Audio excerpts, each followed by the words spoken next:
कुंज बिहारी जय राधा माधव जय कुंज बिहारी गोपी जन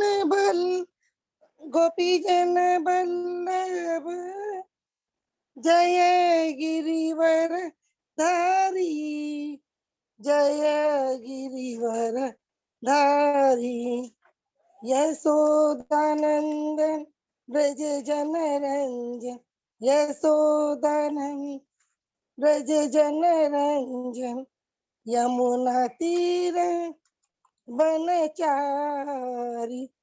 यमुना तीर बनचारी हरे हरे कृष्णा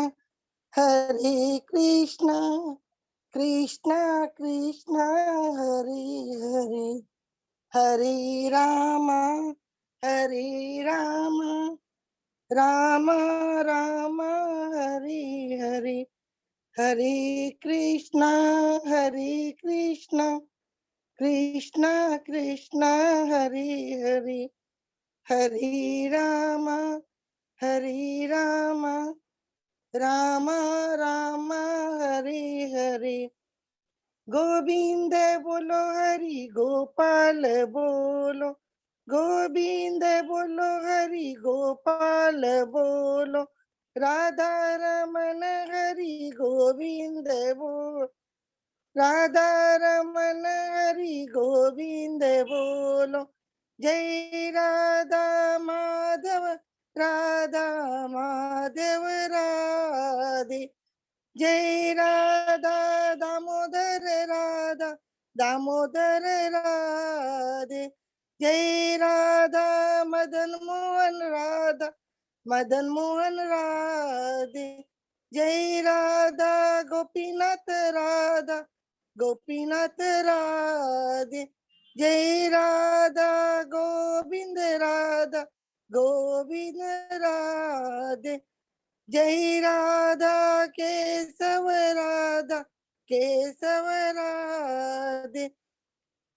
जय जगन्नाथ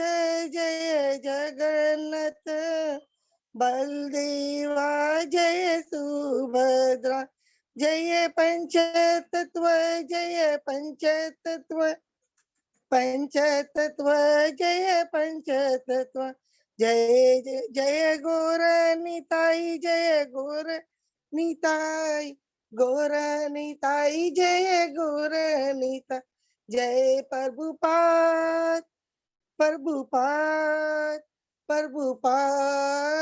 प्रभुपाद जय जय गुरुदेव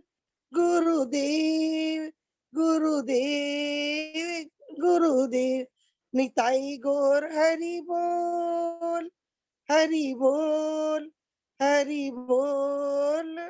बोल हरि नाम संकीर्तन की जय। हरि बोल हरि बोल। बहुत बहुत धन्यवाद सरला माता जी को, बहुत धन्यवाद। और माता बहुत अच्छे से कीर्तन किया और आशा करता हूँ सभी भक्तों ने बहुत अच्छे से कीर्तन किया है। तो अभी हम लोग मंगलाचरण करते हैं, ठीक है। ओम अज्ञान तिमिरांधस्य ज्ञानांजन शलाकया चक्षुरुन्मीलितं येन तस्मै श्री गुरुवे नमः। श्री चैतन्य मनोविष्टम स्थापितं येन भूतले स्वयं रूप कदा मह्यं ददाति स्वपदान्तिकं। वन्देऽहं श्री गुरु श्री युगपत्कमलं श्री गुरु वैष्णवांशिष श्री रूपं साग्रजातं सहगना रघुनाथं वितं तं सजीवं स्वाद्वैतं सावभूतं पहिजं सहितं कृष्ण चैतन्य देव श्री राधा कृष्ण पादान सहगना ललिता श्री विशाखावितांत नमो ओम विष्णु पादाय कृष्ण पृष्ठाय भूतले श्रीमते भक्ति वेदांत स्वामिन इति नामने नमस्ते सरस्वती देवे गौरवाणी प्रचारिणे निर्विशेषा शून्यवादी पाश्चात्य देश तारिणे वांछा कल्पतरुभ्यश्च कृपा सिन्धुभ्येव च पतितानां पावनेभ्यो वैष्णवेभ्यो नमो नमः। नमो महावदान्याय कृष्ण प्रेम पदायते कृष्णाय कृष्ण चैतन्य नामने गौरतिसे नमः। हे कृष्ण करुणा सिंधु दीन बंधु जगतपते गोपेश गोपिका कांत राधा कांत नमस्तुते। तप्त कांचन गौरांगी राधे बिंदाबनेश्वरी विश्वानुसुते देवी प्रणमामि हरिप्रिय। नीलांचल निवासाय नित्याय परमात्मने बलभद्र सुभद्रायां जगन्नाथाय ते नमः।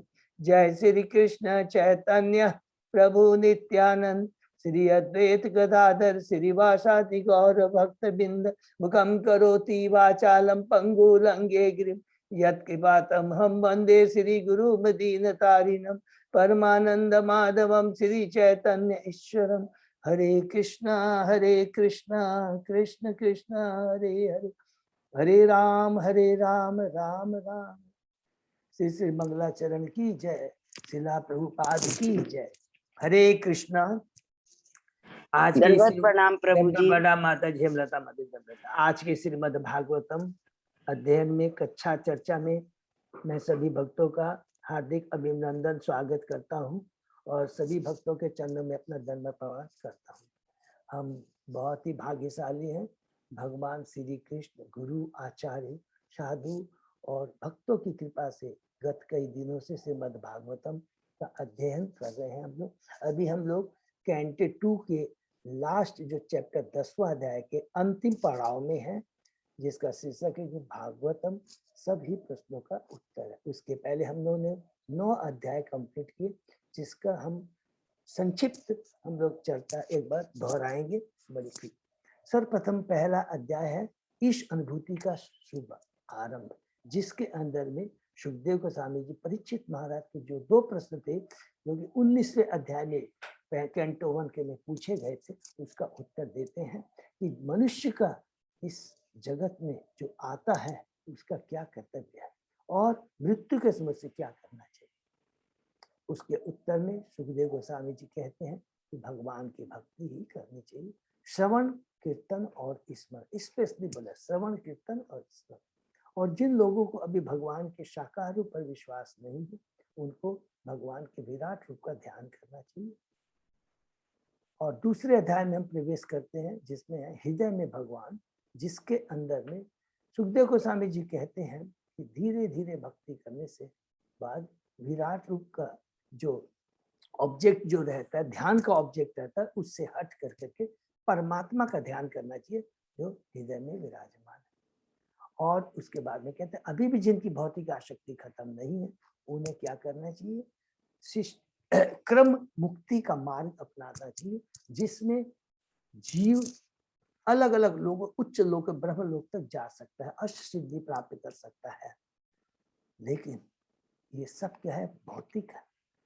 जो भी हम जितने भी उच्च चीज पाताल लोक से लेकर करके उच्च लोक तक, ब्रह्म लोक तक भी सारे जो 14 भुवन है, वो क्या है, भौतिक जगत के अंदर ही आते हैं, जिसमें जन्म मृत्यु जरा व्याधि है। ठीक है, जरा व्याधि कम बेसी हो सकता है, लेकिन जन्म मृत्यु कहीं भी मिटा नहीं सकता, उससे कोई भी भाग नहीं सकता। पूरे भौतिक जगत में ये तो लगा ही रहेगा। और इसलिए कहते हैं कि भगवान की भक्ति ही उत्तम है। और इस भक्ति के लिए जो सबसे बड़ा अवरोध है वो है भौतिक आसक्ति। भौतिक आसक्ति के प्रति जो हमारी आसक्ति है, रजोगुण वाला भाव है, इसको काटना पड़ेगा। और इसको कैसे काट सकते हैं, कि भगवान की भक्ति के माध्यम से। और कोई दूसरे चीज की दरकार नहीं, कोई योग्यता दरकार नहीं है, या किसी भी तरह का कि मैं ब्राह्मण में हूँ, क्षत्रिय नहीं। कोई भी योनि में हो, कोई भी हम श्रम में हो, कोई भी आश्रम में हो, ब्रह्मचारी हो, गृहस्थ हो, हर भगवान की भक्ति कर सकता, सबको पूरा अधिकार है। ये जन्म सिद्ध अधिकार है ये प्रत्येक आत्मा का, क्योंकि वह भगवान का अंश है। माँ किसी के संग अलग में भेदभाव नहीं करती है, तू ये काम कर सकता है, नहीं। अब माँ के लिए तो सभी समान, इसलिए भगवान की सभी आत्मा है, सबको भगवान की भक्ति करने का 100% अधिकार है। लेकिन उसके लिए क्या, भौतिक जो आसक्ति है, झूठी जो भौतिक जगत के प्रति जो हमारा जो क्या बोलते हैं प्रोपार्टरशिप, डूअरशिप, कंट्रोलशिप की जो भावना, उसको त्यागना होगा। तीसरे अध्याय में हम प्रवेश करते हैं हृदय में परिवर्तन, जिसमें सुखदेव गोस्वामी जी देवताओं के बारे में बताते हैं, वो कौन है, उन वो कैसे अंश हैं, भगवान के अंश हैं, लेकिन चूंकि वो भगवान के भक्त है इसलिए उनको भगवान इस स्पेशल भौतिक पावर देके भेजते हैं। स्पेशल इस जगत का, इस सृष्टि का जो संचार होता है, पालन में उनका भी एक बहुत बड़ा रोल होता है देवताओं का। सूर्य, इंद्र, चंद्रमा, सबके अलग अलग, दुर्गा, सरस्वती, लक्ष्मी, सबका अलग अलग एक रोल होता है। लेकिन वो क्या चीज देखते हैं, केवल भौतिक ही चीजें प्रदान कर सकते हैं, लेकिन भौतिक जगत से छुटकारा पाने की जो दवा है वो केवल कृष्ण ही दे सकते हैं, उसके अलावा किसी के पास में ये पावर नहीं है। इसलिए हमें अगर भौतिक भी इच्छा है तो भगवान के पास ही जाना चाहिए। और उसी अध्याय में, 30 अध्याय में, शौनक ऋषि सुत गोस्वामी को कहते हैं कि मनुष्य योनि कितनी दुर्लभ है, और मनुष्य योनि से हम क्या भगवान के अपनी गलती का एहसास करके, गलती का निवारण करके हम गोलोक धाम जा सकते हैं। ओह, कितना हम लोग भाग्यशाली हैं, इतना सुंदर मौका मिला है। इस मनुष्य योनि का हमें सदुपयोग करना है, दुरुपयोग नहीं करना है। भौतिक इंद्रियों में लिप्त होकर करके केवल भोगने में नहीं लगाना है, बल्कि इसको भगवान की सेवा में लगाना, एक एक इंद्रियों को भगवान की सेवा में लगाना है।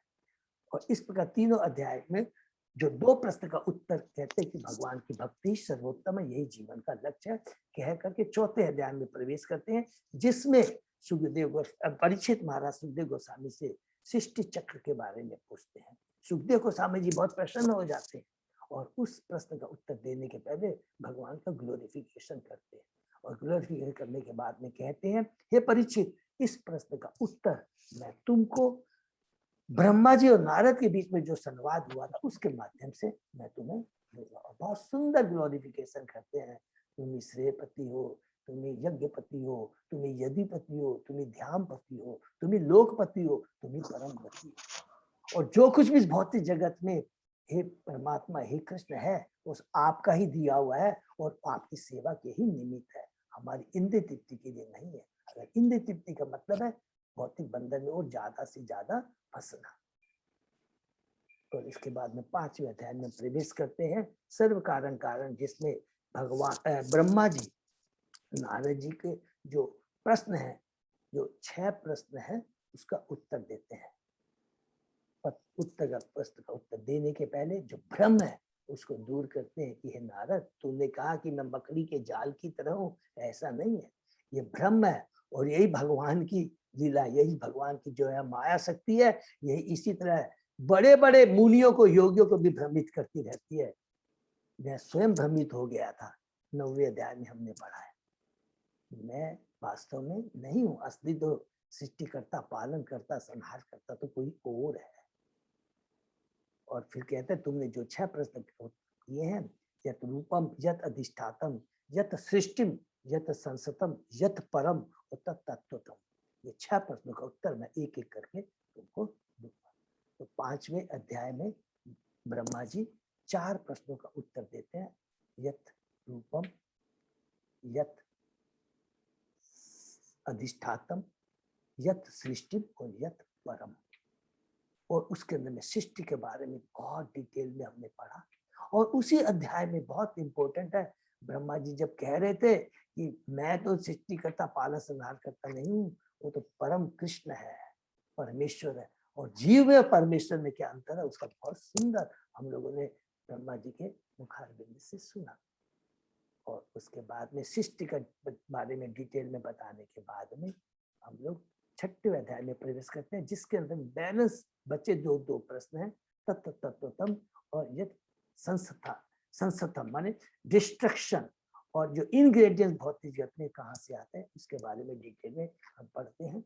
और उसके बाद में सृष्टि चक्र बताने के बाद में ब्रह्मा जी नारद जी को कहते हैं कि अब मैं तुम्हें भगवान के लीला अवतार के बारे में बताऊं। तो 7वें अध्याय में प्रवेश करते हैं, जिसमें भगवान की लीला अवतार के बारे में संक्षिप्त में बताया गया, लेकिन बहुत ही इम्पोर्टेंट, बड़ा अवतार से लेकर गुणा अवतार तक हम डिस्कस करते हैं। और ये डिस्कस करने के बाद ब्रह्मा जी नारद जी को कहते हैं, मैंने तुमको सृष्टि चक्र के बारे में और भगवान की लीला अवतार के बारे में पूरा बता चुका हूँ। अब तुम्हारा कर्तव्य है कि ये मान लो कि भगवान को मैं अपने प्रयास से, हम अपने भौतिक प्रयास से, भौतिक शक्ति से, भौतिक तत्वों के माध्यम से नहीं जान सकते। भगवान इन भौतिक इंद्रियों से, भौतिक तत्वों से परे है। भगवान ने ये सृष्टि की है, लेकिन भगवान इसमें अटैच नहीं होते हैं। ये तो सृष्टि हम बद्ध जीवों के लिए है, जो अपने को कंट्रोलर, डूअर, प्रोप्राइटर बोलना चाहते हैं। इसलिए मैं भगवान को अपने प्रयास से नहीं जान पाया, लेकिन अगर भगवान को जानना है तो समर्पण भाव होना चाहिए, और समर्पण भाव रहेगा तब भगवान यदि खुश होंगे, तब कृपा करेंगे, तब भगवान को हम थोड़ा बहुत जान पाएंगे। ये क्या कि कहते हैं कि ये जो दिव्य ज्ञान तुमको मिला है, अब ये तुम दूसरे लोगों में भी प्रचार करो। फिर हम 8वें अध्याय में प्रवेश करते हैं। परीक्षित महाराज के प्रश्न, जिसके अंदर में प्रथम में ही प्रश्न करने के पहले ही परीक्षित महाराज ये देखिए बोलते हैं सुखदेव गोस्वामी जी को कि आगे मैं आपसे प्रश्न दूं, लेकिन आप ये जो श्रीमद् भागवतम की अमृत कथा जो सुना रहे हैं, ये सुनाते रहिए, जिससे मेरा मन विचलित ना हो और इन भौतिक तत्व आसक्ति, भौतिक चीजों के प्रति आसक्ति ना हो। क्योंकि भगवान का नाम और रूप विग्रह ये जीव के अंदर में एक, उसकी चेतना में एक शाश्वत रिजल्ट प्रदान करता है। वो फिटकरी की तरह नहीं है कि मैला जल है, फिटकी थोड़ी सी मिला दिया तो ऊपर से स्वच्छ जल है, लेकिन मैला नीचे जमा रहता है। भगवान की भक्ति है, मैल को तो उखाड़ती है, लेकिन मैल को जो जो हमारे में पाप करने की जो प्रवृत्ति है, कलुषितता जो उत्पन्न होती है, जो उसको भी जड़ से उखाड़ती है। और इसके बाद में अलग अलग प्रश्न करते हैं कि मनुष्य तो शाश्वत, जीव तो शाश्वत है, तो इसको ये भौतिक शरीर क्यों मिलता है? भगवान के शरीर के बारे में और जीव हमारे शरीर के बारे में बताइए। उसके बारे में बताते हैं अलग अलग लोकपालों के बारे में बताइए, काल के बारे में बताइए, समय के बारे में बताइए, किस प्रकार ये जो 14 भुवन में अलग अलग जीव है, उनको कैसा कैसा शरीर है, उनकी किस तरह की आयु। भगवान के युग अवतार के बारे में बताइए, हमें आपद धर्म के बारे में बताइए, हमें साधारण जो धर्म है, जो हमारा शाश्वत धर्म है, जीव का भक्त जो वास्तविक, उसके बारे में बताइए। और भगवान इतने महान है, जो इतने बड़े त्यागी हैं, सब कुछ सृष्टि करते हैं, पालन करते हैं, लेकिन बिना किसी आसक्ति के तुरंत उसका संहार भी कर देते हैं। ऐसे अद्भुत कर्मणा भगवान के बारे में बताइए। तब उसके बाद में सुखदेव गोस्वामी जी कहते हैं, ये तुमने जो प्रश्न किया बहुत तत्व ज्ञान है इसके अंदर में, मैं इसका उत्तर तुम्हें दूंगा, लेकिन कुछ प्रश्नों का उत्तर, मेजर जो प्रश्नों का उत्तर भगवान और ब्रह्मा के बीच में जो संवाद हुआ था उसके माध्यम से दूंगा। तो हम लोग 90वें अध्याय में प्रवेश करते हैं, जिसके अंदर में सुखदेव गोस्वामी जी प्रथम प्रश्न का उत्तर देते हैं कि जीव किस प्रकार से भौतिक जगत में आता है। उसका एकमात्र कारण है अपनी अल्प स्वतंत्रता का दुरुपयोग। ये बहुत इंपॉर्टेंट पॉइंट है, इसलिए हम बार बार रिपीट करते हैं। उस अल्प स्वतंत्रता का दुरुपयोग कर करके, अर्थात पापपूर्ण इच्छाएं करने के कारण, that I am the proprietor, I am the doer, I am the controller, उसके चलते उसको इस भौतिक जगत में आना पड़ता है और 84 लाख योनियों में घुरता रहता है। लेकिन तीसरे श्लोक में बोलते हैं 9वें अध्याय के, लेकिन जब जीव अपनी चेतना, खोई चेतना को पुनः वापस लाए, अर्थात जब वो भगवान के भक्तों के संग में आ जाता है, तो उसको समझ में आता है कि मैं भगवान का अंश हूँ, मैं तो दास हूँ, आई एम नॉट द मालिक। उसके बाद में ब्रह्मा जी के बारे में हमने पढ़ा कि किस प्रकार ब्रह्मा जी कमल नाल, जहां से उनकी उत्पत्ति हुई थी, उसकी उत्पत्ति के बारे में जानना चाहते हैं, लेकिन नहीं जान पाते हैं।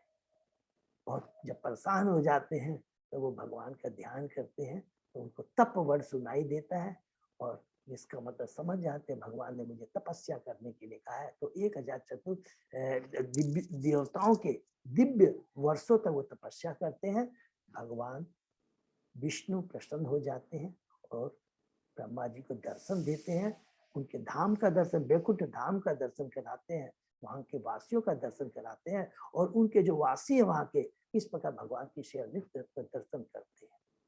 और भगवान कहते हैं, ब्रह्मा तुमने तपस्या की है, तुमने मेरी भक्ति की है, ये भक्ति, ये तपस्या ही मेरा हृदय है और मेरी आत्मा है, मैं तुमसे बहुत प्रसन्न हूँ, तुम जो कुछ मांगना है मुझसे मांगो।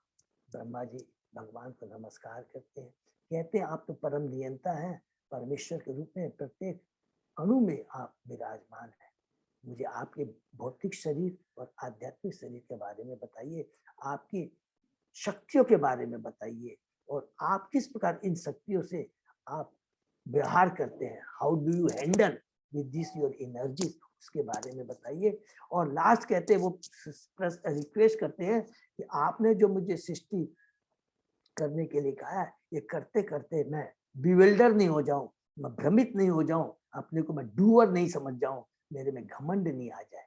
कर भगवान बहुत खुश होते हैं और 31 श्लोक में कहते हैं, मैं तुम्हें ज्ञान, विज्ञान, रहस्य जो है जो तुमने कहा इसका रहस्य क्या है, और रहस्य मीन्स उसमें बताते हैं कि भक्ति ही सर्वोच्च है, और इस भक्ति को प्राप्त करने की क्या विधि है, साधन विधि के बारे में तुमको एक एक करके बताऊंगा। यह कह करके 33, 34, 35, 36वें श्लोक में भगवान उनको चतुर्श्लोकी भागवतम सुनाते हैं।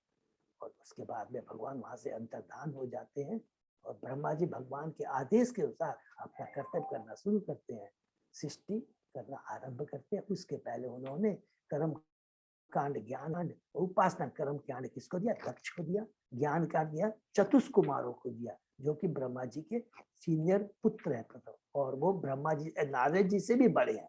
और तीसरा जो उपासना कांड, भक्ति कांड किसको दिया, नारद जी को दिया। और उसी समय उन्होंने ब्रह्मा जी ने नारद जी को भागवतम सुनाया, और जो भागवतम के 10 विषय उसके बारे में बताया। अब हम लोग 10वें अध्याय में प्रवेश करते हैं कि भागवत इस समस्त प्रश्नों का उत्तर है, जिसके अंदर में जो 10 विषय हैं, हमने बहुत बार रिपीट किया, सर्ग, विसर्ग, स्थानम, पोषणम, उति, मनवंतर, ईशानु कथा, निरोध, मुक्ति और आश्रय। जो आश्रय जो है भगवान का क्या है, मुख है। और बाकी ये जो 9 विषय हैं, इसको पढ़ने का उद्देश्य क्या है, हमको अपने को क्वालिफाई, एलिजिबल बनाना कि हम लोग 10वें स्कंद में प्रवेश कर सके। इसलिए जो आश्रय तत्व है, स्पेशली 8वें 9वें श्लोक में बहुत डिटेल में समझाया गया कि इस भौतिक जगत के अंदर में जैसे कारण छाई विष्णु, जैसे हमने प्रधान, उससे महत्वत्व, उसके बाद में अहंकार, और जो अहंकार तमोगुण में होता है, वही अहंकार जब सतोगुण से मिलता है, रजोगुण से मिलता है, तमोगुण से मिलता है, तो किस प्रकार अधिभूत, अध्यात्म और अधिदेव, ये जो है अर्थात द्रव्य क्रिया, द्रव्य शक्ति, क्रिया शक्ति, ज्ञान शक्ति, अलग अलग ये 33 एलिमेंट हमने बहुत डिटेल में डिस्कस किया, ये आते हैं।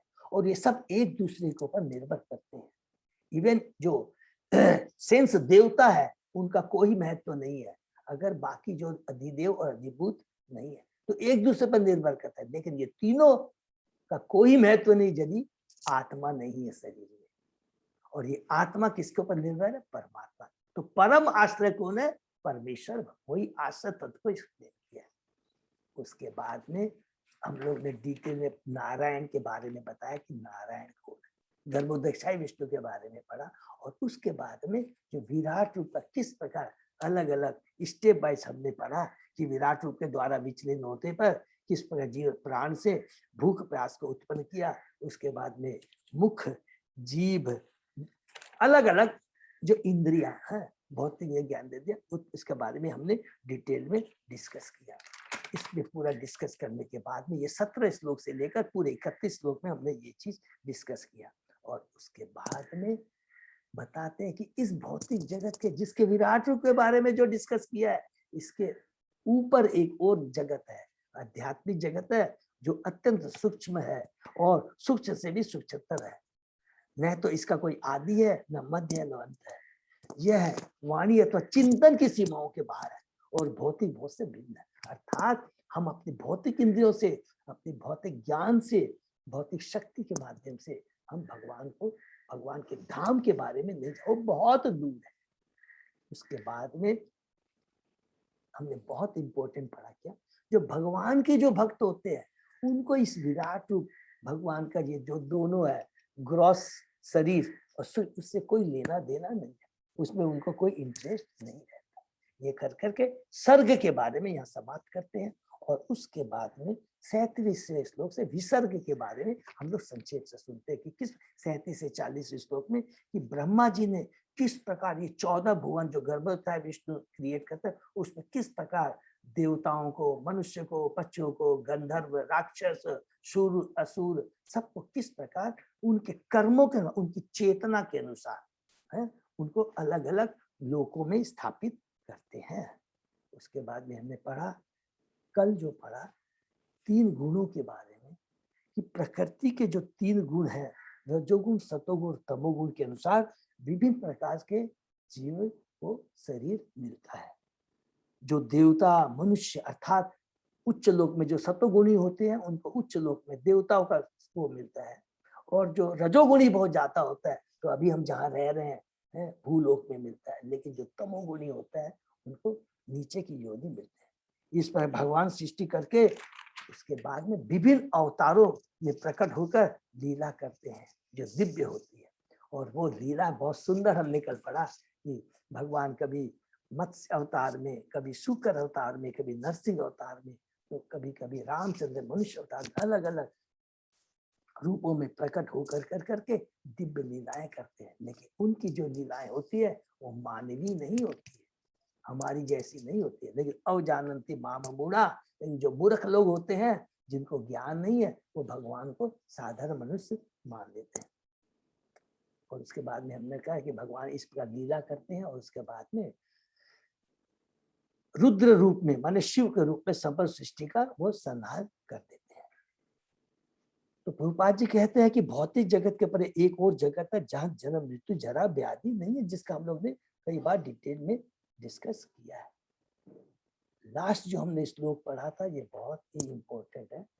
जो भक्त होते हैं, जो साधारण है, वो भगवान का इस प्रकार पुरुषावतार का वर्णन करते हैं, लेकिन जो भगवान के शुद्ध भक्त होते हैं वो क्या करते हैं, बड़े बड़े तत्वज्ञानी भगवान के कार्यकलापों का ऐसा ही वर्णन करते हैं कि पुरुषावतार में का मतलब क्या हुआ, कल समझ में आ गया ना, बहुत इंपॉर्टेंट है। लेकिन जो शुद्ध भक्त होते हैं भगवान का भक्त किस रूप में प्रकार करते हैं, बहुत ही भगवान की माने अखिला, माने भगवान अत्यंत दिव्य आनंद प्रदान करते। जब हम पुरुषावतार का बारे में डिस्कशन करते हैं तो भक्त क्या बोलता है, पुरुषावतार में क्या है, सृष्टिकर्ता। पुरुषावतार क्या करता है, सृष्टिकर्ता, पालन करता, जगत पालक, जगन्नाथ, लोकनाथ, इस तरह के शब्द यूज करता है। लेकिन जो भगवान का शुद्ध भक्त होता है वो क्या बोलता है, यशोदा नंदन।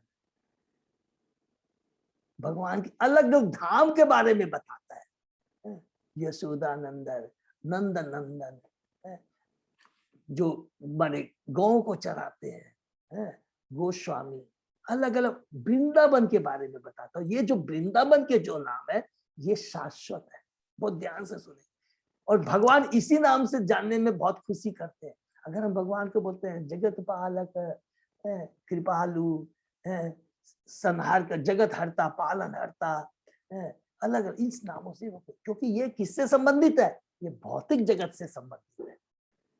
लेकिन आध्यात्मिक जगत में जब बोलते हैं यशोनंदन ब्रज नागर, गोकुल रंजन काना, इसको सुनते हैं। और भक्ति विनोद ठाकुर ने भी याद होगा ना, भगवान जो कि भगवान के प्राइमरी नेम सेकंड, और भक्ति विनोद ठाकुर ये गीत कह के यशोमती नंदन ब्रज नागर गोकुल रंजन काना, उसमें भक्ति विनोद ठाकुर कहते हैं कि मेरा जो आश्रय सोचकर, मेरा जो आश्रय तत्व है वो वृंदावन का यशोवती नंदन है, जगत पालक है, संहार करता, ये नहीं है।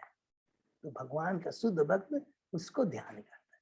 तो यहाँ तक हमने पढ़ा और उसके आगे हम लोग पढ़ेंगे। ये बहुत क्यों कि भगवान का गोलोक धाम है वो शाश्वत है, लेकिन ये भौतिक जगत क्या है, ये टेम्परेरी है।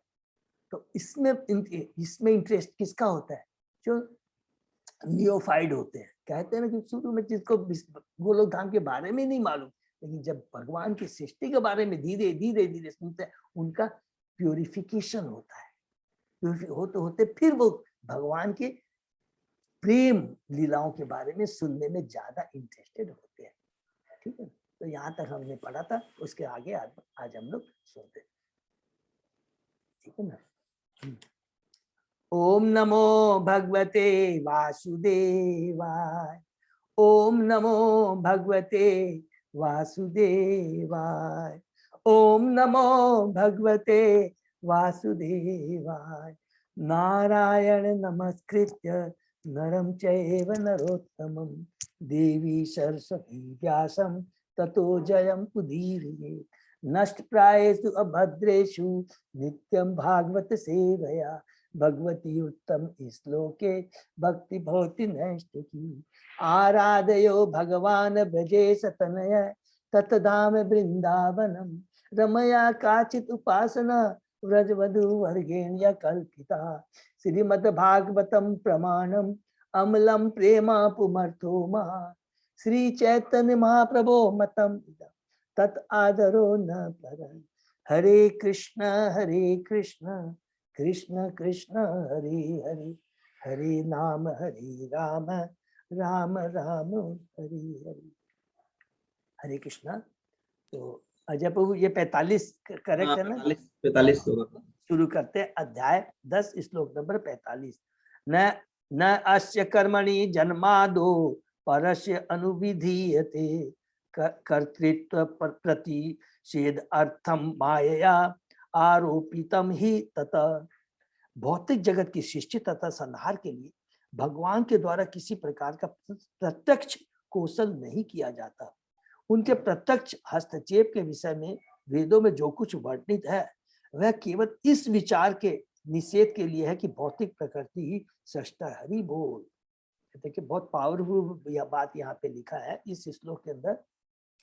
एक्चुअली भगवान इवन ये जो भौतिक जगत का जो सृष्टि पालन संहार करते हैं ये डायरेक्टली नहीं करते हैं, ये अपनी शक्तियों के माध्यम से ही करते हैं। लेकिन अगर ये बात का वर्णन शास्त्रों में नहीं होता कि नहीं भगवान ही सृष्टि करता पालन संहार करता, तो जो मूर्ख लोग है, जो अल्पज्ञानी लोग सोचते, क्या सोचते कि ये भौतिक प्रकृति ही प्रकृति है क्रिमाणानि गुणमानि कि भौतिक प्रकृति ही सारा कार्य करती है। इस भ्रम को दूर करने के लिए ये भगवान की जो सृष्टि पालन संहार करता कि भगवान स्वयं सृष्टि करते हैं, पालन करते, संहार करते, इसीलिए शास्त्रों में वर्णन किया गया है। बल्कि एक्चुअली क्या है, भगवान की शक्ति, भगवान को कुछ नहीं करना पड़ता है, उन भगवान की शक्ति के माध्यम से सृष्टि पालन संहार करता होता है। इस तरह का यहाँ पर बता तात्पर्य भौतिक जगत की सृष्टि पालन तथा संहार के विषय में वैदिक से इस प्रकार है। यतो वा इमानी भूतानि जायन्ति येन जातानि जीवन्ति यत प्रत्यंत भी संविशन्ति। अर्थात प्रत्येक वस्तु ब्रह्म द्वारा उत्पन्न है, भगवान द्वारा ब्रह्म द्वारा पालित है और संहार के पश्चात ब्रह्म में प्रविष्ट हो जाती है कारणोदक्षाई विष्णु के अंदर। नितांत भौतिकतावादी ब्रह्म परमात्मा या भगवान के विषय में कुछ भी न जानने के कारण प्रकृति को भौतिक संसार का परम कारण मानते हैं। जिनको भगवान के ब्रह्म परमात्मा और भगवान के तीन जो पार्ट के बारे में न जानने का, केवल भौतिक प्रकृति को ही संसार का परम कारण मानते हैं। और आधुनिक विज्ञानी को भी यही मत है, जो बड़े बड़े दार्शनिक विज्ञानी है वो भी ऐसा करते हैं। सारा का सारा वैदिक साहित्य इस दृष्टिकोण का खंडन करता है। वेदांत दर्शन का कहता है कि समस्त सृष्टि स्थिति तथा प्रलय का मूल उत्स ब्रह्म है। और वेदांत दर्शन के भाष्य श्रीमद् भागवत का कथन है, जन्मादस्य यतो अन्वयाद इतरतास्य अर्थ अविज्ञ स्वराट है। जो पढ़ा पहला श्लोक है भागवतम का, पहला कैंटो का पहले अध्याय का पहला श्लोक है जन्मानंद, जिसमें हमने क्या पढ़ा है, जो 7 एस्पेक्ट है ना, हमने जो पढ़ा है क्या कि भगवान ने उत्पत्ति पालन और संहार के और अन्वयात प्रत्यक्ष और इतरा अप्रत्यक्ष रूप में 6 अर्थेषु अभिज्ञ कि भगवान डायरेक्टली प्रत्यक्ष या अप्रत्यक्ष रूप से सभी जीव से जानकार रहते। स्वराट भगवान स्वतंत्र है। तो भगवान ही सृष्टि पालन, ये उन लोगों के लिए बताते हैं भगवान ही एक्चुअल में करते हैं। और यहाँ पर और अंदर में जाकर भगवान अपनी शक्ति के माने बहिरंगा शक्ति के माध्यम से ही भगवान ये सृष्टि की रचना करते हैं।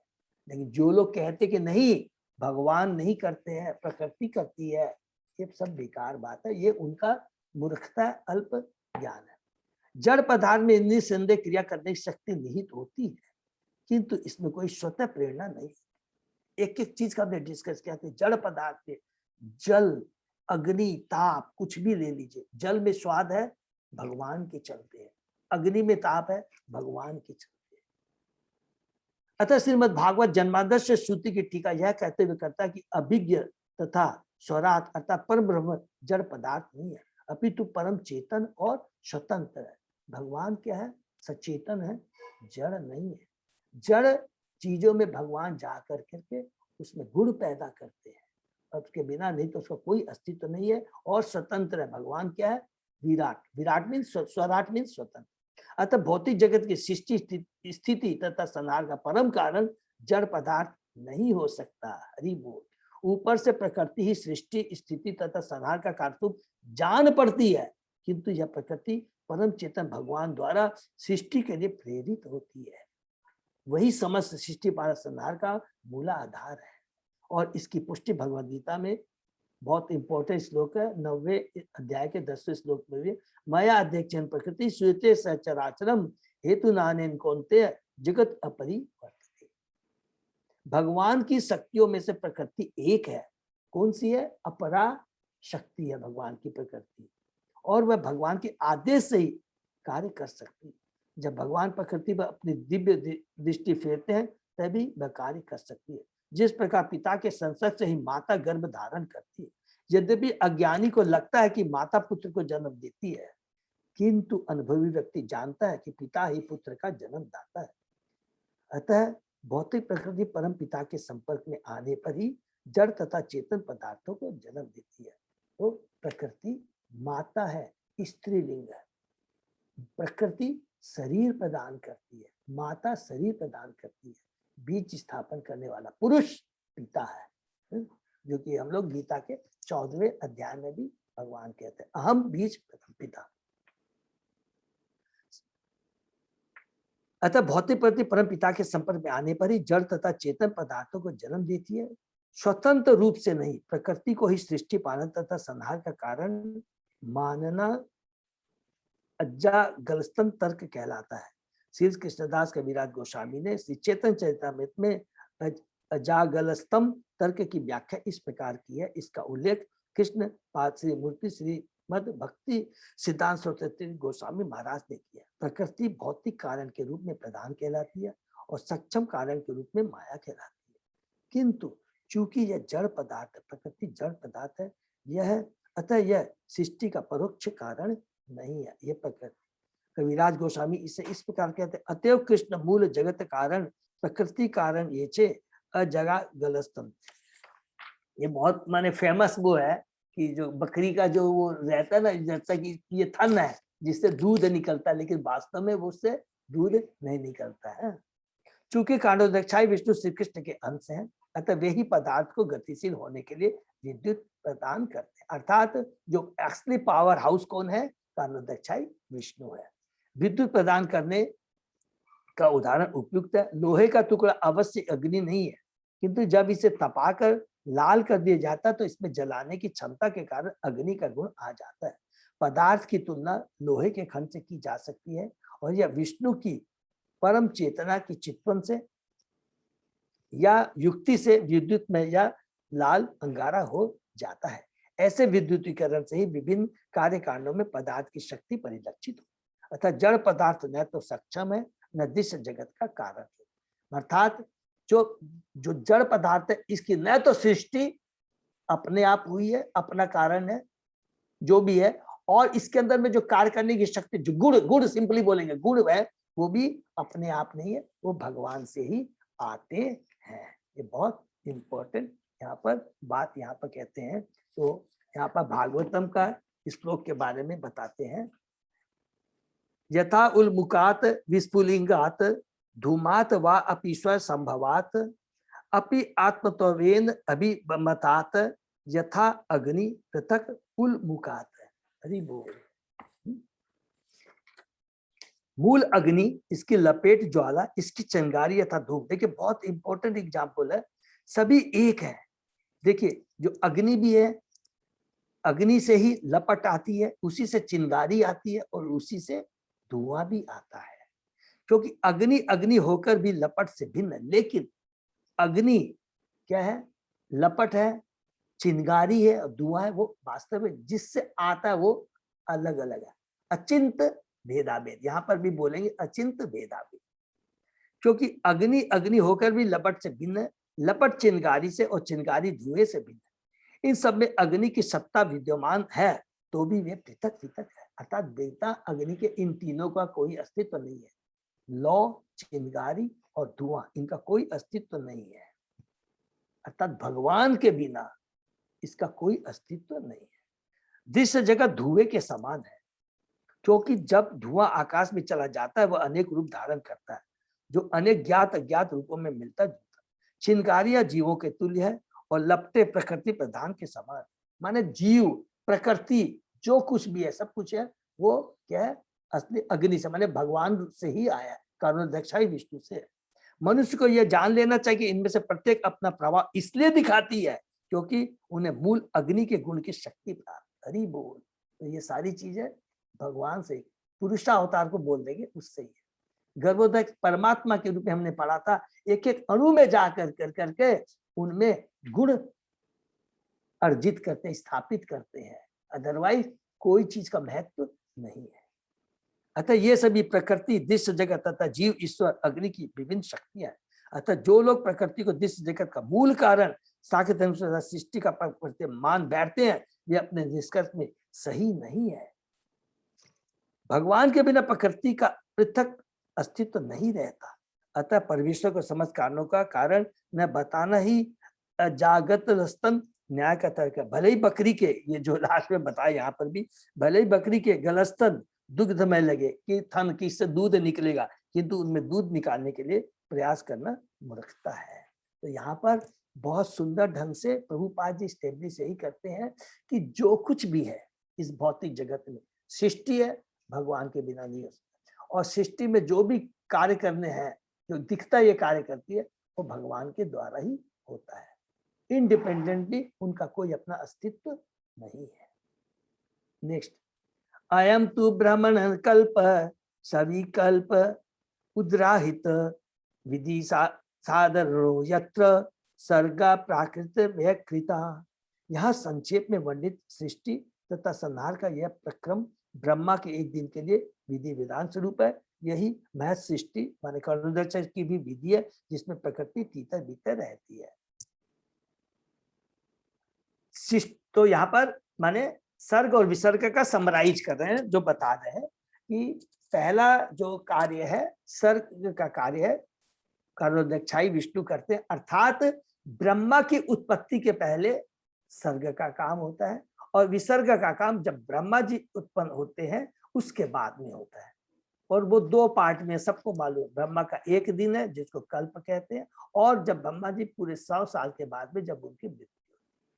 सिंपल से दो तरह की सृष्टि होती है ब्रह्मा के टाइम में, एक आंशिक प्रलय सृष्टि करते हैं, फिर आंशिक प्रलय होती है जब ब्रह्मा जी का एक दिन खत्म होता है, माने रात्रि होती है, और जब भगवान ब्रह्मा जी का 100 वर्ष पूरा हो जाता है तो उसको होता है पूर्ण संहार, और उसके बाद में वो जाकर करके कारणोदक्षाई विष्णु में समा जाते हैं, स्थापित हो जाते हैं। सृष्टि के 3 प्रकार है, महाकल्प, विकल्प तथा कल्प। महाकल्प में भगवान महत्व तथा 16 प्रकार के, माने कारणोदक्षाई विष्णु महत्व तथा 16 प्रकार सृजक तत्व तथा साधन समझ शक्तियों सहित कारणोदक्षाई विष्णु के रूप में प्रथम पुरुष अवतार धारण करते हैं। सृजक कारणों की संख्या 11 है, अवयव की 5 है, और ये सभी महत्व अर्थात भौतिक अहंकार से उत्पन्न है। सबको मालूम है, हम लोगों ने पढ़ा था, प्रधान, महतत्व और अहंकार से ये सारे तत्व उत्पन्न होते हैं। कारणोदक्षाई विष्णु के रूप में भगवान द्वारा की गई सृष्टि महाकल्प कहलाती है। ये नॉलेज के लिए नोट कर लेंगे कि माने कारणोदक्षाई विष्णु से ये जो 23 एलिमेंट जो सारे उत्पन्न होते हैं, इसको महाकल्प कहते हैं। ब्रह्मा की सृष्टि तथा भौतिक अवयव का विविकरण विकल्प कहलाता है, और जीवन के प्रत्येक दिन में ब्रह्मा की सृष्टि कल्प कहलाती है। हरि बोल। तो ब्रह्मा जी का एक दिन में जो सृष्टि होती है, संहार होता है, उसको बोलते हैं कल्प, एक दिन वाले कल्प, और पूरा जो ब्रह्मा जी के पूरे आयु के काल में जो होता है उसको विकल्प, और कारणोदक्षाई विष्णु के द्वारा जो होता है उसको महाकल्प कहते हैं। और जीवन के प्रदीप, इसलिए ब्रह्मा का एक एक दिन कल्प कहलाता है, और ब्रह्मा के दिनों में ऐसे 30 कल्प होते हैं। हरि बोल। इसकी पुष्टि भगवद गीता में भी इस प्रकार हुई है। सहस्त्र युग पर्यंत यत ब्रह्मणो विदु रात्रि युग सहस्त्र ते रात्र विदो जना। उच्चतर लोकों का एक दिन तथा एक रात्रि पृथ्वी के एक पूरे वर्ष के तुल्य होते हैं। इसको आज के विज्ञानी भी मानते हैं और अंतरिक्ष यात्रियों ने भी इसकी पुष्टि की है। इसी तरह और उच्चतर लोकों में दिन रात्रि की अवधि स्वर्ग लोकों के दीर्घतर होती है। सो हमने डिटेल में पढ़ा है कि अलग अलग जो लोकों के अंदर में जो समय होता है अलग अलग होता है। तो यहाँ पर क्लियर बोल रहे हैं उच्चतर लोकों का एक दिन तथा एक रात्रि पृथ्वी के एक पूरे वर्ष के तुल्य होती है। ये यहाँ पर नोट कर लेंगे। कई बार जैसे कभी हमको कंफर्म होता है ना कि पृथ्वी का 1 घंटा उच्च लोकों का किस प्रकार, तो यहाँ पर क्लियर बोल दिया है कि उच्चतर लोकों का जो एक दिन और एक रात्रि होती है इस भूमि के वो पूरे एक वर्ष के तुल्य होते हैं। इसको आज के विज्ञानी भी मानते हैं और अंतरिक्ष यात्रियों ने भी इसकी पुष्टि की। इसी तरह और उच्चतर लोकों में दिन रात्रि की अवधि स्वर्ग लोकों से दीर्घतर होती है। चारों युगों की गणना स्वर्ग के पंचांगों के आधार पर की जाती है। इस प्रकार इसका काल स्वर्ग लोकों की परिभाषा में 12,000 वर्ष है। यह दिव्य युग कहलाता है। ऐसे 1000 दिव्य युग ब्रह्मा के एक दिन के तुल्य होते हैं। ये हम लोग और डिटेल में जब पढ़ेंगे, और वैसे भी हम लोगों ने सबने समझ में आ गया होगा कि 1000 दिव्य युग मतलब एक दिव्य युग का मतलब हो गया सत्ययुग, त्रेता युग, द्वापर युग और कलयुग। ऐसा ही 1000 दिव्य युग बराबर ब्रह्मा जी का एक दिन होता है, और जिसको क्या बोलता है कल्प। ब्रह्मा के एक दिन की सृष्टि को कल्प कहते हैं। ब्रह्मा की सृष्टि विकल्प कहलाती है। जब महाविष्णु के श्वास से विकल्प संभव होते हैं तो यह महाकल्प कहलाता है। महाविष्णु से माने महाविष्णु से असंख्य ब्रह्मांड निकलते हैं। असंख्य ब्रह्मांडों में 23 एलिमेंट बनते हैं। ये सब हमने ये हो गया महाकल्प। बाकी ब्रह्मा जी का कल्प और विकल्प सबको समझ में आ गया। इस प्रकार महाकल्प विकल्प तक कल्प का नियमित चक्र चलता रहता है। इसके संबंध महाराज परीक्षित द्वारा पूछे गए प्रश्नों के जो उत्तर सुखदेव गोस्वामी जी वे स्कंद पुराण के प्रभास कांड में दिए गए हैं, और वे इस प्रकार हरि बोल। तो यहाँ पर बोल रहा है, तो हम लोग इसको नहीं पढ़ते हैं, सिंपली इस प्रकार ब्रह्मा के 30 कल्प हैं। ये भी पढ़ लेंगे, अच्छा पढ़ लेते इसको। माने 30 कल्प के बारे में बताते हैं, जो ब्रह्मा के पूरे 30 दिन में अलग अलग कल्प के बारे में। श्वेत कल्प, नील लोहित, वामदेव, गादांतर, रौरव, प्राण, प्रियत कल्प, कंदर्प, सद्योत, ईशान, ध्यान, शाश्वत, उदान, गरुड़, कौर्म, नारसिंह, समाधि, आग्नेय, विष्णुज, शौर, सोमकल्प, भावन, शुपुम, बैकुंठ, अर्चिस, वलिकल्प, वैराज, गौरीकल्प, माहेश्वर और पैतृकल्प। हरि बोल। ये 300 ब्रह्मा के दिन है, और इन्हें महीनों से लेकर लगातार 100 वर्ष तक रहना होता है ये सारों को। अतः हम अनुमान लगा सकते हैं कि केवल कल्पों में कितनी सृष्टियां होती है। इसके बाद विकल्प होते हैं जिनकी उत्पत्ति महाविष्णु के श्वास से होती है, जैसा कि ब्रह्म संहिता में कहा गया है। यस्य एक निश्वसित कालम अथ अवलंब्य जीवंती लोम विलजा जगदंड नाथा। ब्रह्म संहिता से है। सारे ब्रह्मा महाविष्णु के निश्वास अवधि के दौरान जीवित रहते हैं। अतः विष्णु के श्वास निश्वास महाकल्प है, माने महाविष्णु के हैं। ये सब भगवान के ही कारण है, क्योंकि उनके अतिरिक्त सारे सृष्टियों का अन्य कोई स्वामी नहीं है। हरि बोल। तो यहाँ पर पूरा समाप्त करते हैं सर्ग और विसर्ग के बारे में। देखिए स्पेशली कितना यहाँ पर जोर दिया गया है कि अल्टीमेटली सर्व कारण कारण भगवान श्री कृष्ण है। ब्रह्मा जी का जब हम कार्य को देखते हैं कल्प और विकल्प के बारे में, कितना बड़ा लगता है। और ये विकल्प क्या है, इसके ऊपर महाविकल्प, दैट इज करुणोदक्षाय विष्णु। और ये करुणोदक्षाय विष्णु भी कौन है? भगवान के स्वांश है। भगवान श्री कृष्ण की क्या पोजीशन है ये हम लोग यहाँ समझ सकते। अर्थात अभी तक हमने जो भी सर्ग विसर्ग के बारे में थोड़ा बहुत भी पढ़ा है, ये इस्टेब्लिश करता है कि वास्तव में भगवान श्री कृष्ण की क्या पोजीशन है। ठीक है, हरे कृष्ण प्रभु। हाँ प्रभु। अभी जो कल्प का नाम दिया, तो दूसरा कल्प का नाम अलग हो जाता है क्या? यस प्रभु। इस ये कल्प का नाम भी अभी इसमें था, आया होगा। इस कल्प का भी नाम है प्रभु, मैं भूल गया हूँ। नहीं, अभी नेक्स्ट श्लोक में आएगा। अच्छा, भरा कल्प। हरि बोल। अच्छा हरि बोल। ठीक, थैंक यू। ठीक है। तो यहाँ पर हम लोग पूरा संक्षेप में थोड़ा सा ज्यादा पढ़े सर्ग के बारे में और विसर्ग के बारे में थोड़ा सा पढ़े। 37 से लेकर 40 से श्लोक में विसर्ग के बारे में पढ़े और अलग अलग कल्प विकल्प महाकल्प, तो थोड़ा ये जस्ट ध्यान में रखें। नेक्स्ट, परिमाणम च कालस्यो कल्प लक्षण विग्रहम यथा पुरस्तात् व्याख्यास्ये पादमम कल्पम अथो श्रेणी। हे राजन, आगे चलकर मैं काल के स्थूल तथा सूक्ष्म रूपों की माप का उनके विशिष्ट लक्षणों सहित वर्णन करूंगा, किंतु इस समय मैं तुमसे पाद कल्प के विषय में करना चाहता हूँ। हरि बोल। अब यहाँ पर सुखदेव गोस्वामी जी परीक्षित महाराज को कहते हैं कि और तुमको डिटेल में काल के स्थूल सूक्ष्म रूपों की माप, देखिए कितनी बड़ी बात कह रहे हैं। मैं आगे चल करके वो जब हम लोग कैंटो 3, 4, 5 में जाके पढ़ेंगे। और अब मैं तुम्हें पाद कल्प के विषय में कहना चाहता हूँ। तात्पर्य पढ़ते हैं। ब्रह्मा के कल्प की वर्तमान अवधि, बड़ा हरि बोल, ठीक ही बोला प्रभु ने। ब्रह्मा के कल्प की वर्तमान जो अवधि है ये चल रहा है, इसको क्या बोलते हैं? बराह कल्प अथवा श्वेत बराह कल्प कहलाती है। क्योंकि जब ब्रह्मा विष्णु के उदर से निकले हुए कमल पद्म से उत्पन्न हुए तो उस समय भगवान ने बराह का अवतार धारण किया था, इसलिए बराह कल्प को पाद कल्प भी कहते हैं। और भागवत के प्रथम भाष्यकार स्वामी श्रीधर का अनुसरण करते हुए जीव गोस्वामी तथा विश्वनाथ चक्रवर्ती जैसे आचार्य ने इसकी पुष्टि की है। अतः ब्रह्मा के बराह तथा पाद्म कल्प में कोई विरोध नहीं है। तो ये वाला जो है कल्प कौन सा है? बराह कल्प है।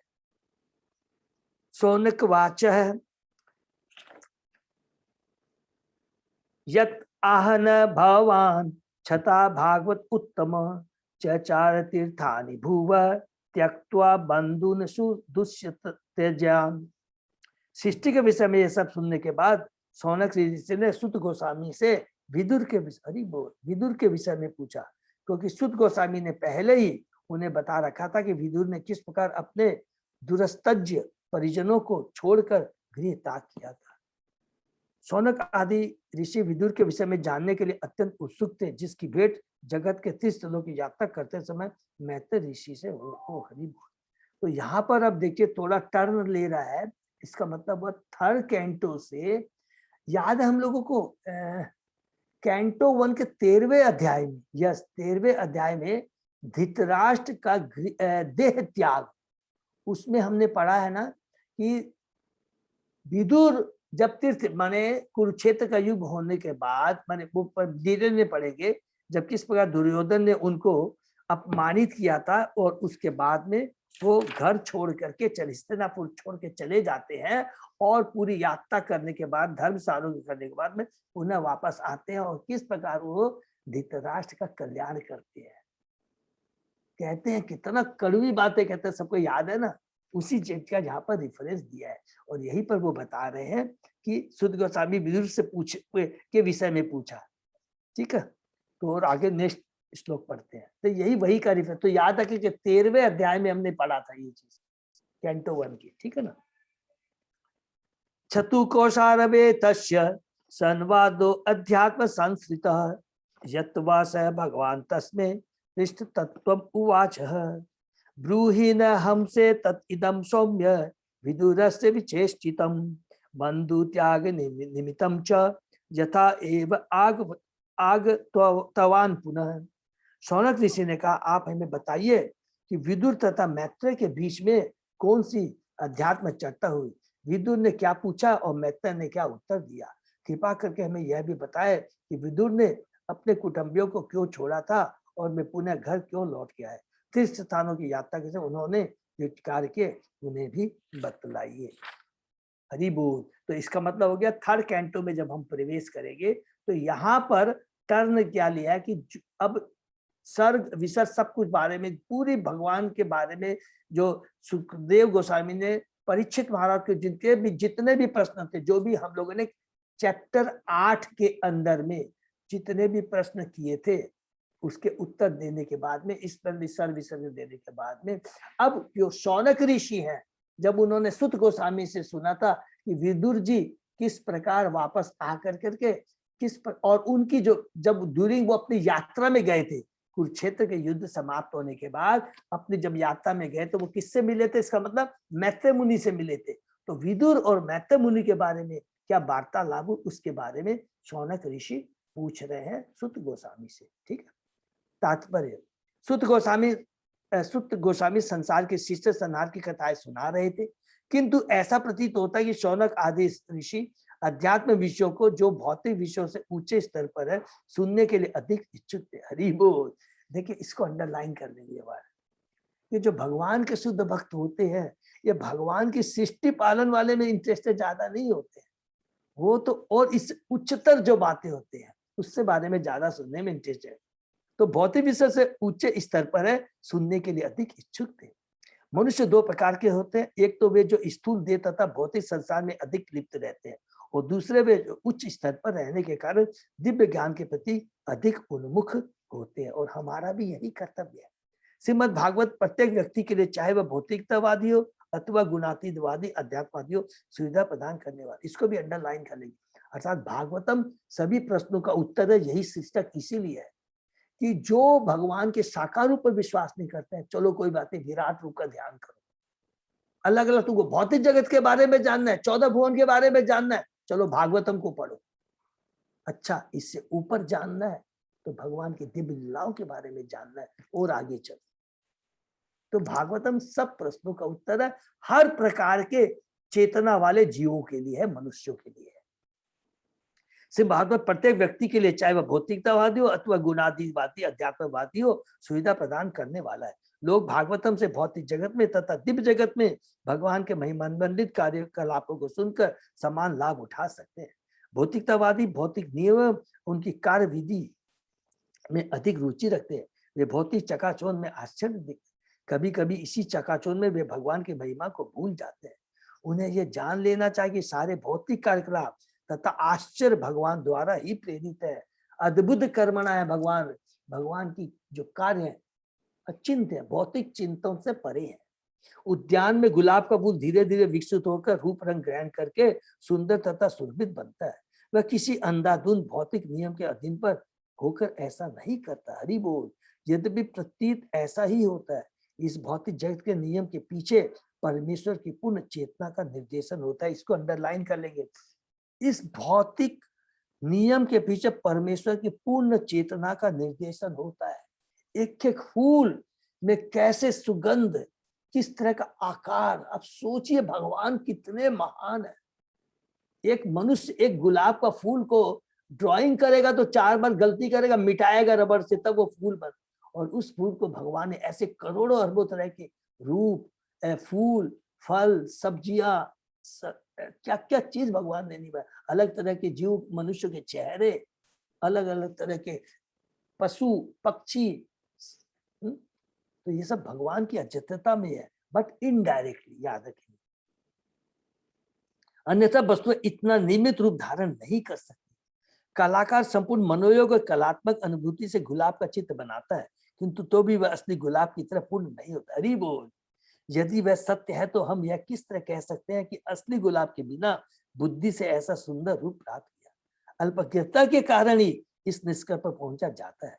सृष्टि तथा संहार के उपयुक्त वर्णन से हमें यह समझना चाहिए कि सर्वव्यापी होने से परम चेतना प्रत्येक वस्तु का पूरा ध्यान रखती है। परमेश्वर की सर्वव्यापकता का तथ्य यही है। तो यहाँ पर समरी में हम ये जानते हैं, अरे इतनी बड़ी सृष्टि को तुम देखते हो तो कम से कम इतना तो दिमाग लगाओ, इस सृष्टि के पीछे इस सृष्टि कर्ता कौन है, उस परम सत्य के बारे में हमें जानने का प्रयत्न। और जो भगवान के सच्चे भक्त होते हैं उसी में ज्यादा इंटरेस्ट देते हैं। कोरे भौतिकतावादियों से भी बढ़कर मूर्ख व्यक्ति अपने को गुणातीतवादी अध्यात्मवादी कहते हैं और अपने में सर्वव्यापी चेतना पाए जाने का दावा तो करते हैं, किंतु कोई प्रमाण प्रस्तुत नहीं करते। ऐसे मूर्ख व्यक्तियों को यह भी पता नहीं चल पाता कि दीवार से उस ओर क्या हो रहा है, फिर भी वे परम पुरुष की सर्वव्यापी चेतना से अपने को संबंधित होने का झूठा गर्व करते हैं। पाखंडी लोग, ऐसे लोगों के लिए इसे भागवत का सुनना सहायक बनता है। इससे से उनकी आंखें खुल जाएगी और उन्हें पता चलेगा कि परम चेतना का दावा करने से ही कोई परम भावना से भावित नहीं हो जाता कि मैं परम हूँ, मैं भगवान हूँ। खाली बोलने से नहीं होगा कि मेरी चेतना भगवान कृष्णमय है, नहीं, ऐसे नहीं होगा। तुमको प्रूफ करना पड़ेगा। अगर थोड़ा भी समझना है कि तुम्हारी औकात क्या है तो ये भागवतम को उनको सुनाना है। इस भौतिक संसार में उन्हें प्रमाण देना होता है कि उन्हें ऐसी परम चेतना प्राप्त, किंतु नैमिषारण्य के ऋषि कोरे भौतिकतावादी या झूठे अध्यात्मवादियों से ऊपर थे, अतः वे अधिकारी व्यक्तियों से दिव्य विषयों की वास्तविक सत्यता जानने के लिए सदैव इच्छुक थे। हरि बोल। तो ये लास्ट श्लोक पढ़ लेते हैं। तो श्रुतवाच राज्ञा परीक्षिता पृष्ठ यत् अवोचत महामुनि तत्व अभिध्यास्ये श्रृणुतु राज्ञ प्रश्न अनुसारत। से सुत गोस्वामी ने बताया, अब मैं तुम्हें वे सारे विषय बताऊंगा जिन्हें राजा परीक्षित द्वारा पूछे जाने पर महर्षि ने उन्हें बताया था, उन्हें ध्यान सुनो। हरि बोल। तो इसका मतलब यानी परीक्षित महाराज ने भी यही प्रश्न किया था सुखदेव गोस्वामी जी से, क्या कि विदुर जी और मैत्रेय के बीच में क्या संवाद हुआ। सेम प्रश्न किया है सौनक ऋषि ने सुत गोस्वामी से। प्रत्येक पूछे गए प्रश्न का उत्तर यदि किसी अधिकारी विद्वान द्वारा उद्धरण देकर दिया जाता है तो उससे बुद्धिमानों की तुष्टि होती है। हरि बोल। इसको भी अंडरलाइन कर लेंगे कि दिव्य तुष्टि कब होती है, जब प्रमाणित शास्त्रों से, प्रमाणिक आचार्य गुरु से सुना। यहाँ तक कि न्यायालयों में यही विधि अपनाई गई है। यही बहुत इंपॉर्टेंट बात। सर्वश्रेष्ठ वकील अपने मुकदमे की स्थापना के लिए बिना कोई कष्ट उठाए पूर्ववर्ती फैसले से साक्ष्य प्रस्तुत करता है। हाई कोर्ट में, सुप्रीम कोर्ट में, लोअर कोर्ट में जब भी कोई वकील है वो अपने आर्गुमेंट को स्टेब्लिश करने के लिए वो रेफरेंस देता है, फलाना फला केस लॉस के अंदर में जज ने ये डिसीजन दिया था। यह परंपरा विधि कही जाती है और विद्वान अधिकारी इधर उधर के व्रत न देकर इसका पालन करते हैं। ईश्वर परम कृष्ण सच्चिदानंद अनादि आदि गोविंद सर्व कारण कारण ब्रह्म संहिता। हमें चाहिए कि हम परमेश्वर की आज्ञा माने क्योंकि प्रत्येक वस्तु में उनका हाथ है। हरे कृष्णा। तो भगवान की असीम कृपा से, गुरु आचार्य भक्तों की कृपा से आज हम लोग कैंटो 2 का 10वां अध्याय मैंने पूरा कैंटो हम लोग समाप्त किए हैं। हरि बोल। हरि बोल। हरि बहुत ही सुंदर है। और एक चीज में हम लोगों ने जो पढ़ा है तो ये पूरा कैंटो 1 और 2 के अंदर में पूरे भागवतम का सार, माने पूरे 10 जो विषय है उसका अच्छे से सार आ गया है। और इसको हमको बहुत अच्छे से, हमको पूरा विश्वास है हम लोगों ने अच्छे से लिया है। और इसी को बेस लेकर सारी जितनी भी चर्चाएं होंगी, जितना भी सर्ग के बारे में विषय, इसीलिए देखेगा ये 10 विषय कहाँ से शुरू होते हैं, कैंटो 3 से होते हैं। सर्ग, विसर्ग, स्थानम, पोषणम, उति, जितना भी है ये सारे 3rd कैंटो से शुरू होगा। लेकिन हमको पूरा बेस सब कुछ ये कैंटो 1, 2 में पूरा सार मिल गया। और इसीलिए याद रखेंगे कैंटो 1 और 2 में सबसे ज्यादा मेमोरी करने के लिए श्लोक है। जितने भी श्लोक का रेफरेंस है कैंटो 1 और 2 में ही हमको मिलेगा। तो आशा करते हैं सब भक्तों को अच्छे से समझ में आया। अगर किसी को नहीं भी समझ में आया तो हम लोग फिर प्रयत्न करेंगे, फिर उसको और चेष्टा करेंगे कि जो कैंटो 1, 2 का बिफोर वी स्टार्ट कैंटो 3 तो एक बार जितना पॉसिबल होगा, पता नहीं कर पाएंगे नहीं, जस्ट टच करके जरूर निकल जाएंगे, जैसे याद रहे कि आज तक कैंटो 1, 2 में हमने क्या पढ़ा है। तो सबको मेरे ख्याल से याद होगा, अभी समय नहीं है। प्रभु जी थोड़ा जैसे आप रोज जैसे पूरा कैंटो का रिवीजन करवा देते हैं, वो तो बहुत सुंदर होता है। और हम लोग अभी क्लब मैंने हमारे ग्रुप से भी सब लोग हम लोग अभी कर रहे हैं, 2 दिन से क्या कर रहे हैं ना कि चैंटिंग 2 राउंड करके फिर भागवतम में ज्वाइन कर लेते हैं ताकि प्रॉपर। हरि बोल। लेकिन आप जो पहले जो बोलते हैं ना पूरी 20-25 मिनट में पूरा समराइज करके जो रिवीजन करवाते हैं, बहुत थोड़ा आपका वॉल्यूम लो हो जाता है, टोन माने पिच आपका लो हो जाता है। तो अभी अच्छा कंप्लीट हो गया तो कैंटो 1 और कैंटो 2 दोनों एक बार मान लीजिए, एक दिन में कैंटो 1 एक दिन में कैंटो 2 ऐसा करके एक बार रिवीजन करवा सकते हैं क्या? हाँ प्रभु कर लेंगे प्रभु, हो जाएगा बिल्कुल। अभी मैं चेष्टा करूंगा, कल हम लोग कैंटो 1 और कैंटो 2 में क्या क्या है कि क्योंकि एक बार अंदर में घुसेंगे तो पूरा अंदर माने बहुत टाइम लग जाएगा। तो हम लोग ऐसे करते हैं कि कैंटो 3 कल स्टार्ट करने, पता नहीं टाइम मिलेगा कि, तो कैंटो 1 और 2 में अभी तक हमने क्या पूरा तत्व को लेकर के हम लोग समराइज कर सकते हैं। रिवीजन उसी को थोड़ा सा वॉल्यूम थोड़ा ठीक करके थोड़ा, ताकि हम लोग को भी थोड़ा क्लैरिटी मिल जाए। ठीक है प्रभु, मैं पूरा प्रयत्न करूंगा। तो मान लीजिए भले एक दिन में नहीं हो तो 2 दिन में कर लें, उसके बाद अपने कैंटो 3 स्टार्ट करें। ठीक है प्रभु, वो चेष्टा करेंगे तो बिल्कुल। एक बार सपोज की हरि बोल, बहुत बढ़िया रहेगा प्रभु। कैंटो 1 बहुत और फिर एक्चुअली बहुत अच्छा। ये बहुत ठीक है। सुंदर आप समराइज वो बहुत ही मैंने बहुत सुंदर समराइज। हाँ तो वो कम से कम क्या, नहीं तो क्या हम लोग खुद ही जब हम लोग पढ़ रहे हैं, कल क्या पढ़ा था वो भूल जाते हैं, याद नहीं रहता ना। तो वही ठीक है प्रभु। हम लोग मिस कर रहे थे, हम लोग क्या हो रहा था ना के बाद ही ज्वाइन कर पाते थे, वो भी 2-3 जन। तो ठीक है प्रभु, तो इसलिए हम लोगों ने ग्रुप से सुन के वो पूरा जो आप रिवीजन करवाते हैं वो सुने हम लोग, तो इसलिए अभी हम लोग सुन रहे 2 दिन से, तो बहुत ही अच्छा लग रहा है हम लोगों सबको। वो हम लोग मैं प्रयत्न करूंगा जितनी मेरी योग्यता है, तो मैं कैंटो 1 और 2 का कल अपने रिवाइज करेंगे, कितना तक होता है उसके बाद में हम लोग कैंटो 3 में प्रवेश करेंगे। ठीक है, बस थोड़ा सा मेरा रिक्वेस्ट है कि थोड़ा सा वॉल्यूम ठीक करके हाँ वो बीच में बोल दीजिएगा, वो मेरे को आइडिया नहीं रहता ना, उसमें मेरे को तो नहीं मालूम पड़ता है, तो बीच में बोल देंगे प्लीज। हाँ जरूर। Hare Krishna Hare Krishna Hare Krishna. Thank you so much. Hari बोल हरि बोल। दंडवत प्रणाम प्रभु जी, दंडवत प्रभु जी दंडवत प्रणाम। हम लोग यही प्रभु जी पर दंडवत प्रणाम, हम लोग यही पर विराम देंगे। प्रभु जी दंडवत प्रणाम। दंडवत प्रभु जी प्रणाम। दंडवत प्रणाम। और आज का कोई अजय प्रभु कोई अनाउंसमेंट है प्रभु? नहीं प्रभु। Thank you so much. तो गीता जयंती के बारे में मैंने मैसेज दिया जो मेरे को मंदिर से मिला था। ठीक है, 14 तारीख को गीता जयंती है, 14 दिसंबर को है। तो उसी में हम लोग ने भागवतम का ज्यादा से ज्यादा हमने डिस्ट्रीब्यूशन किया था, उसी प्रकार हमें भगवत गीता का भी करना है। ठीक है, बस यही मेरा संदेश है जो कि मंदिर से और गुरुओं से मिला है। हरे कृष्णा। हरे कृष्ण। हरि बोल। सभी भक्तों का बहुत बहुत धन्यवाद। तो आज का सेशन यही विराम देते हैं, कल फिर 7 बजे अपने कैंटो 1 और 2 का रिवीजन के लिए मिलते हैं। हरि बोल।